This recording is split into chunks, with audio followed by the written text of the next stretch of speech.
नमस्कार दोस्तों, मैं हूं विपुल राजपुरोहित और स्वागत है आपके अपने चैनल विपुल एजुकेशन पर।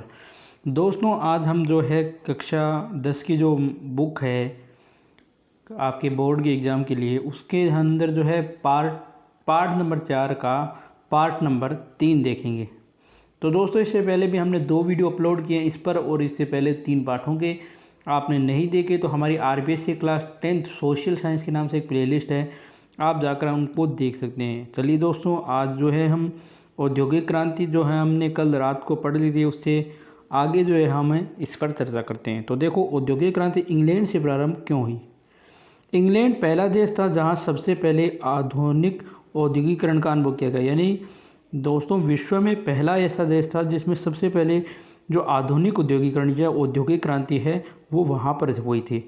इंग्लैंड में यूरोप के अन्य देशों की अपेक्षा अनेक ऐसी परिस्थितियाँ थी जिन्होंने औद्योगिक क्रांति को इंग्लैंड में सबसे पहले प्रारंभ किया। यानी इंग्लैंड में दोस्तों ऐसी परिस्थितियाँ थी या ऐसा वातावरण था जो यूरोप के अन्य देशों की अपेक्षा सबसे पहले इंग्लैंड में औद्योगिक क्रांति प्रारंभ हुई। पहला, इंग्लैंड का विस्तृत औपनिवेशिक साम्राज्य। इंग्लैंड में 18वीं सदी के औपनिवेशिक साम्राज्य से कच्चा माल व नवीन बाजार उपलब्ध है, जबकि यूरोप के अन्य देशों के पास उपनिवेश नहीं थे। यानी इंग्लैंड ने दोस्तों उस समय 18वीं सदी में काफ़ी उपनिवेश यानी अपने अधीन जो है देश कर रखे, जैसे भारत भी है और भी कई देश थे वो इंग्लैंड के अधीन थे, वो उनके उपनिवेश थे। तो वहाँ से उनको अपना कच्चा माल और नवीन बाजार के है आप आसानी से उपलब्ध हुए, जबकि यूरोप के अन्य देशों के पास ऐसे कोई भी उपनिवेश नहीं थे। लोहे और कोयले के खाने पास पास होना। इंग्लैंड में लोहे और कोयले के खाने पास पास होने के कारण पक्का लोहा निर्माण में अधिक सुविधा हुई और मशीनों के निर्माण के लिए पक्का लोहा आवश्यकता है। यानी इंग्लैंड में जो है दोस्तों लोहे और कोयले की खाने क्या थी, आस पास में थी, इस कारण क्या उन्हें पक्का लोहा निर्माण में सुविधा हुई और मशीनों के निर्माण के लिए पक्का लोहा भी आवश्यक था। तीसरा है उपभोग के अनुरूप उत्पादन। फ्रांस का निर्यात व्यापार उच्च कोटि की विलासी वस्तुओं था। यानी फ्रांस का जो आयात निर्यात का जो साधन था वो उच्च कोटि की जितनी भी विलासी वस्तुएं उनके लिए था। विलासी वस्तुओं का उपभोग हमेशा सीमित रहता है, जबकि इंग्लैंड का निर्यात व्यापार उन वस्तुओं से था जिनकी ज़रूरत बड़ी मात्रा में रहती थी। यानी फ्रांस का जो व्यापार है वो भोग विलास की वस्तुओं पर था, और भोग विलास की जो वस्तुओं को भोग सीमित रहता है, कुछ लोग ही करते हैं। लेकिन इंग्लैंड का जो आयात निर्यात का जो व्यापार था वो उन चीज़ों का था जिनकी ज़रूरत बड़ी मात्रा में रहती थी। इंग्लैंड का विश्वास था कि यदि उन्हें और अधिक सस्ता बनाने के साधन खोजे गए तो उनका दर बढ़ सकता है। यानी उन्होंने कहा कि उन्हें और सस्ता जो साधन मिल जाए तो उनका बाज़ार और बढ़ेगा। इसलिए इंग्लैंड ने उन तरीकों को अपनाने के लिए तैयार था जिनसे वस्तुओं की बड़ी मात्रा में उत्पादन हो सके। यानी इंग्लैंड ने वो सारे तरीके अपनाए जिससे बड़ी मात्रा में उत्पादन हो सके। फिर अर्ध कुशल कारीगरों की उपलब्धता। जब इंग्लैंड में सामंती व्यवस्था भंग हुई तो बड़ी संख्या में अर्ध कुशल कारीगर शहरों में जा बसे। जैसी औद्योगिक क्रांति हुई तब ये अर्ध कुशल कारीगर नई मशीनों पर काम करने के लिए उपलब्ध हो गए। यानी क्या हुआ कि इंग्लैंड में सामंती व्यवस्था थी वो जब भंग हुई तो जितने भी अर्ध कुशल कारीगर थे वो शहरों में जा बसे, और जैसे ही औद्योगिक क्रांति प्रारंभ हुई तो ये सारे कारीगर जो है मशीनों पर काम करने के लिए मिल गए। फ्रांसीसी क्रांति एवं युद्ध।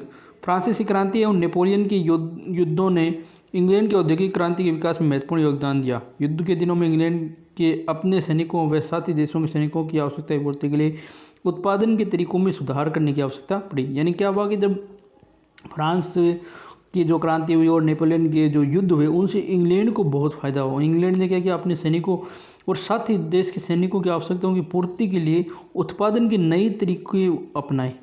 अगला है पूंजी की उपलब्धता। यूरोप के अन्य देशों की अपेक्षा इंग्लैंड के पास बड़े बड़े कारखाने लगाने की पूंजी उपलब्ध थी। यानी उसके पास बहुत सारा पैसा था।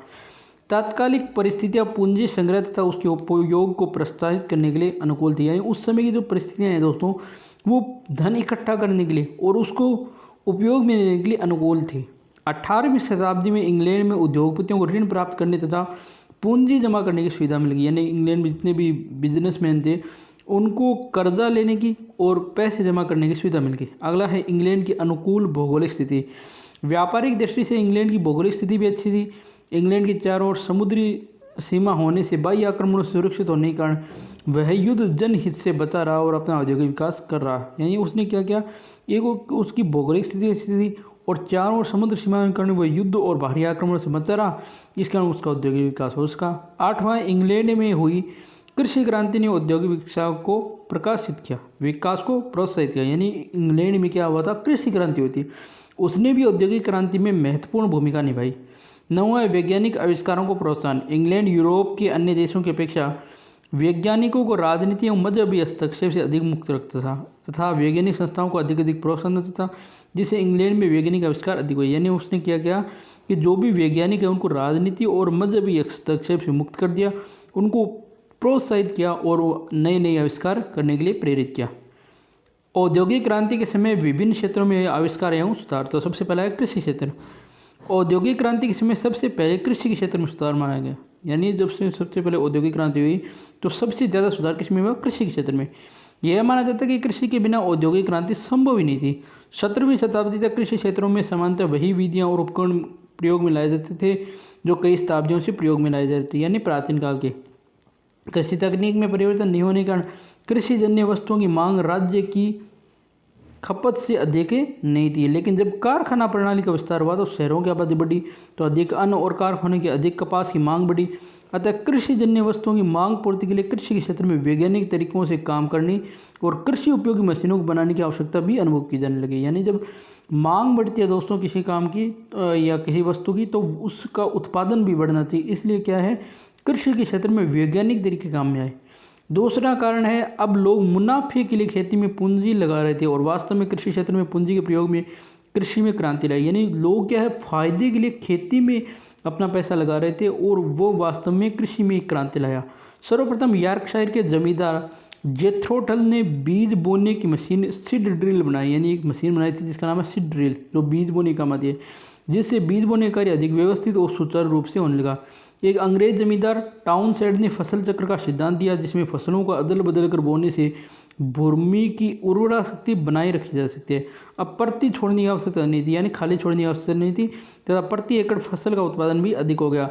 1770 के आसपास रॉबर्ट बेकवेल ने कृषि के साथ साथ पशुपालन को लाभदायक व्यवसाय बना दिया। उसने भेड़ों गायों की नस्लों को सुधार करने के प्रयोग पर आरंभ किए।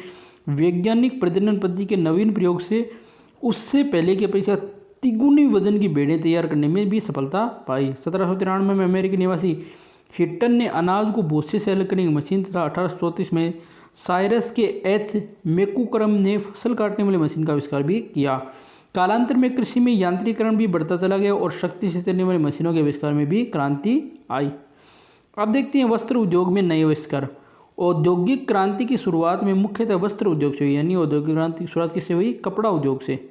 18वीं शताब्दी के मध्य यूरोप के उद्योग में वस्त्र बनाने की प्राचीन प्रणाली वस्त्रों की मांग पूरा करने में असमर्थ थी। यानी 18वीं शताब्दी के 20 तक यूरोप में जो भी कपड़े बन रहे थे प्राचीन प्रणाली से बन रहे थे, लेकिन ये वस्त्रों की मांग पूरा करने में समर्थ नहीं थी।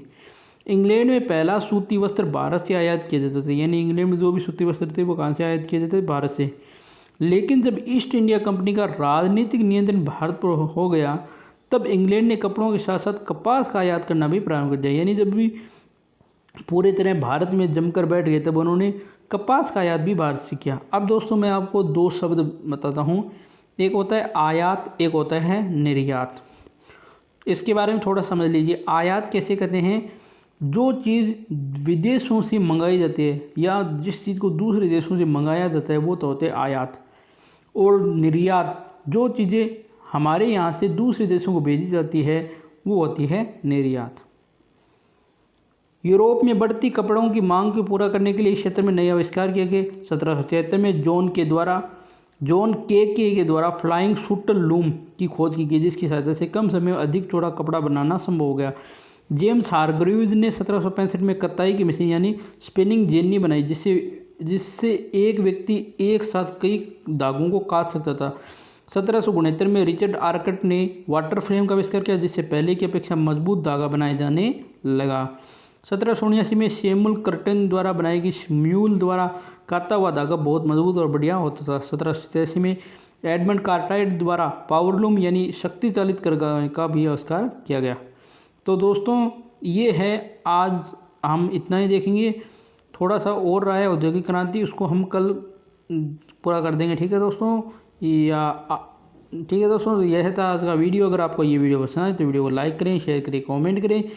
चैनल सब्सक्राइब नहीं किया है तो आप चैनल सब्सक्राइब करिए। धन्यवाद दोस्तों। जय हिंद जय भारत। आप सब अपनी अपनी पढ़ाई जारी रखें, घरों में रहें और स्वस्थ रहें, परिवार का ध्यान रखें।